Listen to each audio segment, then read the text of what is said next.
Hadirin dimulakan Allah Ta'ala, kita duduk di sini untuk usaha satu saja. Bagaimana kita ini menjadi orang yang sukses. Itulah maksud kita duduk di sini. Penting apa enggak semuanya? Enggak ada orang yang ingin gagal, enggak ada orang yang ingin celaka, enggak ada orang yang ingin hina. Lah sekarang inilah kita usaha untuk itu, supaya kita jadi orang mulia, orang yang selamat, orang yang bahagia, orang yang barokah. Untuk diri kita, untuk anak cucu kita, keluarga kita, kampung kita, dan seluruh umat Islam di seluruh alam. Dan jalannya supaya orang itu hidupnya selamat, itu hanya satu aja.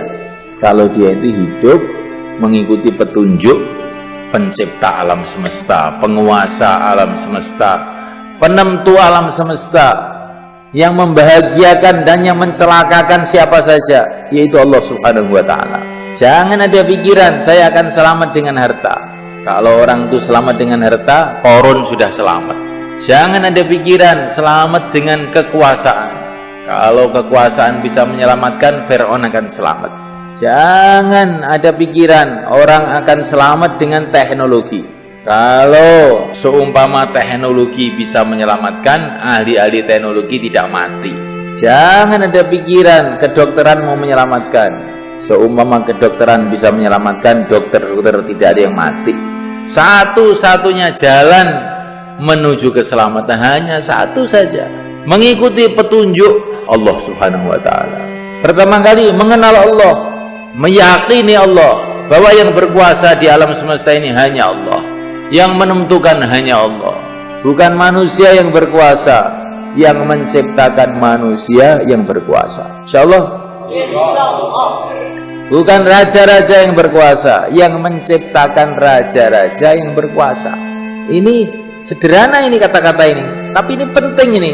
Karena kebanyakan manusia itu dalam hati itu yang berkuasa itu raja-raja, yang berkuasa itu Amerika, yang berkuasa itu Cina, yang berkuasa itu Belanda. Itulah namanya kebodohan. Yang berkuasa itu yang menciptakan Amerika, bukan Amerika. Yang kaya itu bukan Cina, yang menciptakan negeri Cina itu. Yang kuat bukan para malaikat, yang menciptakan para malaikat yang maha kuat. La ilaha illallah. Asas pertama supaya orang itu selamat itu harus keyakinannya itu benar. Kalau keyakinannya nggak benar, nggak akan bisa selamat. Walaupun dia punya dunia seisinya, tapi tidak kenal dengan yang menciptakan dunia, celaka. Walaupun dia didukung semua rakyat, tapi tidak didukung oleh yang menciptakan rakyat, celaka.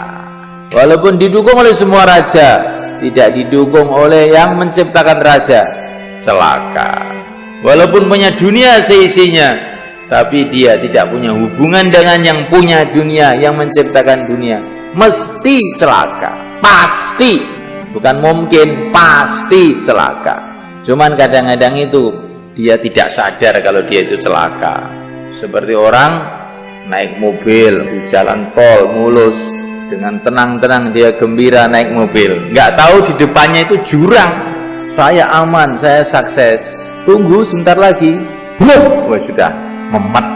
Begitu juga semalekan orang yang tidak taat kepada Allah, orang yang tidak kenal kepada Allah, walaupun dia ini sepertinya sukses, itu seperti orang naik mobil yang mau masuk jurang, semalekan. Maka syarat kesuksesan pertama keyakinan atas la ilaha illallah. Maka yang mulia baginda Nabi alaihi salatu wasallam mengatakan, ayyuhan nas qulu la ilaha illallah tuflihu. Hai manusia, katakan la ilaha illallah, kamu sukses. Katakan itu maksudnya gimana? Yakini, maksudnya begitu. Tapi keyakinan itu dimulai dari perkataan. Maka berbicara itu penting. Qulu, katakanlah. Nabi tidak mengatakan yakinilah, katakanlah. Katakanlah la ilaha illallah, kamu akan sukses. Kalau sudah kamu katakan, apa yang kamu katakan tuh lama-lama kamu pikirkan, apa yang kamu pikirkan lama-lama mancep dalam hati. Maka qul huwallahu ahad, katakan Allah itu Esa. Allahus Samad. Allah lah hajat seluruh makhluk. Hajat kamu bukan kepada dunia, hajat kamu itu sebetulnya kepada yang menciptakan dunia. Cuman kamu salah paham. Kalau Allah tidak menciptakan dunia, kamu bikin sendiri. Allahus Samad. Hajat kita itu hanya Allah. Kalau kita ke pasar, hajat kita ini kepada Allah, bukan kepada pasar. Hajat kita ini kepada pertolongan Allah yang Allah turunkan di pasar. Begitu juga kalau kita ke ladang, hati kita, hajat kita ini kepada Allah yang menurunkan pertolongan Allah yang ada di sawah, di ladang. Kalau Allah tidak tolong kita di sawah, di ladang, akan buntu semua jalan. Tapi ini jangan diam aja. Qul, katakan dah, jangan diam. Allah satu, Allahus Samad. Allah lah hajat kita, tempat bergantung kita. Katakan. Karena Al-Quran mengatakan qul, Nabi juga mengatakan qulu, katakan. Kok kamu dengar tok, berarti kamu tuh belum menjalankan Al-Quran. Gawat nggak? Gawat, nanti perintah belum menjalankan. Oh. Jangan pura-pura diem, tahu-tahu ngantuk. Kita harus ngomong. Lesan itu kuncinya hati, kata para ulama. La yastaqimu imanul mar'i hatta yastaqima qalbuhu, wa la yastaqimu qalbuhu hatta yastaqima lisanuhu. Atau kama qala Rasulullah sallallahu alaihi wasallam. Iman orang itu tidak akan lurus kalau hatinya belum lurus. Hati tidak akan lurus kalau mulutnya belum lurus. Kesimpulannya, kalau mulut lurus, nanti hati lurus. Kalau hati lurus, iman lurus. Maka katakan la ilaha illallah. Yang berkuasa hanya Allah, yang menentukan hanya Allah. Panas bukan dari matahari, dari yang menciptakan matahari.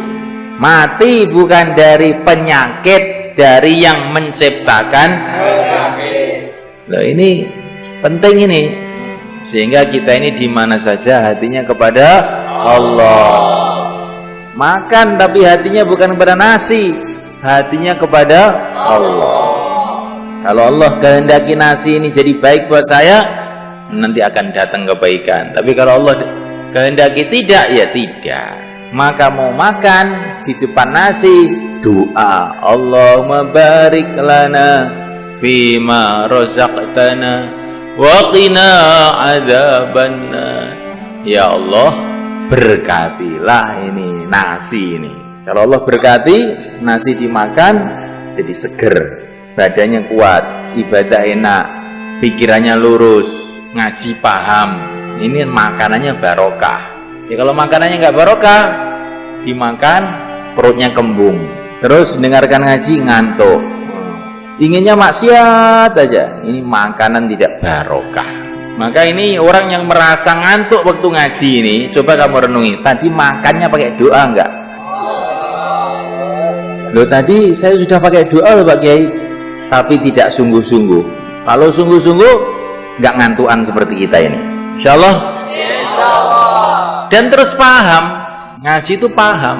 Maka makan hatinya kepada Allah, minum hatinya kepada Allah, ketemu anak, ketemu istri, hatinya kepada Allah.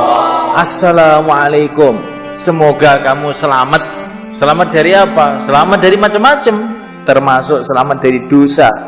Nanti kalau istri kita ketemu assalamualaikum, dia diselamatkan oleh Allah dari macam-macam musibah, termasuk ngomel itu kan musibah itu mereka. Nah, masa perempuan ngomelin suaminya?